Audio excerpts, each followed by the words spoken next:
where there probably were several other peers at that workplace that were also prepared for that next level, but they didn't receive the tap. And why? Because he believed it and he lived it. Rhonda Burns in her book calls it The Secret.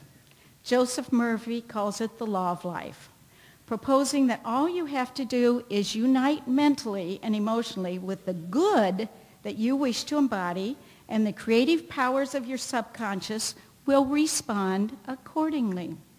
Your subconscious mind, it seems like, will kick in to make happen what your conscious mind believes and projects.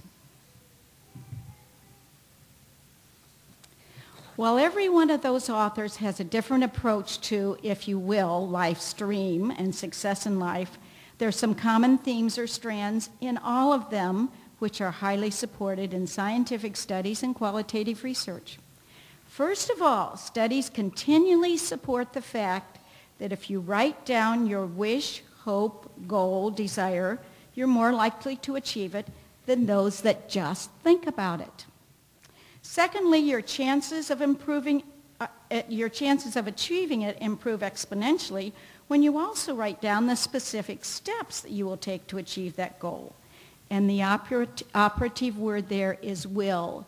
He didn't say, I'd like to be the president, I want to be the president. He said to himself daily, I will be the next president. And thirdly, telling others and yourself out loud that you will make it somehow kicks your subconscious mind into the action that will bring it about. Maxwell Maltz in his book, Psycho-Cybernetics, states that mental pictures offer us an opportunity to practice new traits and attitudes, which otherwise we could not do. If we picture ourselves performing in a certain manner, it is nearly the same as the actual performance. He cites Research Quarterly article which reported an experiment on the effect of mental practice on improving skill in sinking basketball free throws. He formed 3 groups of students. One group of students actually practiced throwing free throws every day for 20 minutes. The second group of students didn't do anything. They engaged in no sort of practice in between that time. And a third group scored, and a third group was scored on the first day, then spent 20 minutes a day imagining that they were throwing the ball at a goal. Imagining that they were throwing a ball at the goal. When they missed, they would imagine that they corrected their aim accordingly. The first group, which practiced 20 minutes a day, every day, improved scoring by 24%. The second group, which had no sort of practice, showed no improvement. The third group, which only visualized themselves making free throw baskets, improved 23%. In other words, if you can imagine it or vision it, you can do it. So graduates and family, friends, audience members, and those on the stage, let's all together give it a try. Get comfortable in your seat, feet on the floor, and your hands in your lap. Close your eyes. Now picture in your mind where you want to be in 5 years. Think about what you want to be doing, specifically what job you will have.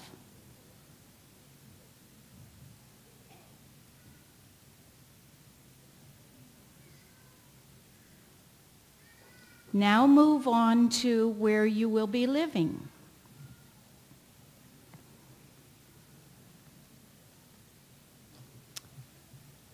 Now bring into that picture the friends that you'll have,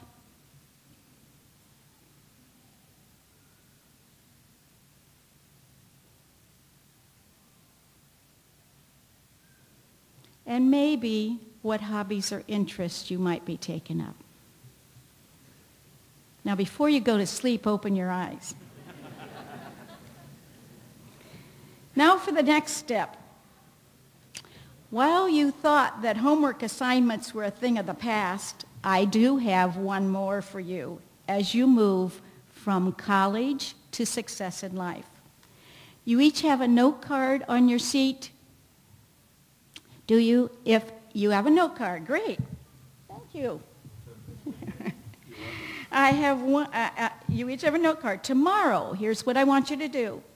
I want you to write down 3 goals that you would like to accomplish, that you will accomplish, in 5 years on the front of the card, and on the back, 3 goals that you will accomplish in 10 years. Secondly, I want you to tell everyone that you know what you will be doing in 5 years. Thirdly, list out what it will take to get there. And fourthly, be passionate about it and remind yourself every day. Not long ago, I heard Lou Holtz give a motivational speak at one of the speaking engagement at one of the conferences that I attended. And he said that when he graduated from college, he made a list of 100 things that he wanted to do in his lifetime. Among them, coach Notre Dame. Now, this was a fresh graduate out of school. He had not played football, he had not coached, but he put on his list coach Notre Dame. And when he spoke that day, he had accomplished 98 of the 100.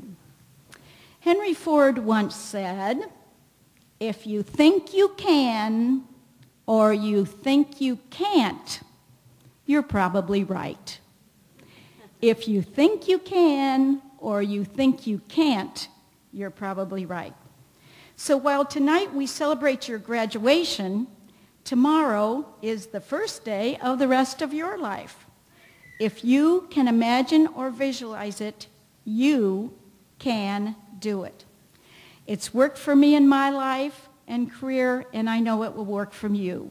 In fact, for the last several days and this morning, I visualized myself standing in front of you, articulate, entertaining, humorous, memorable,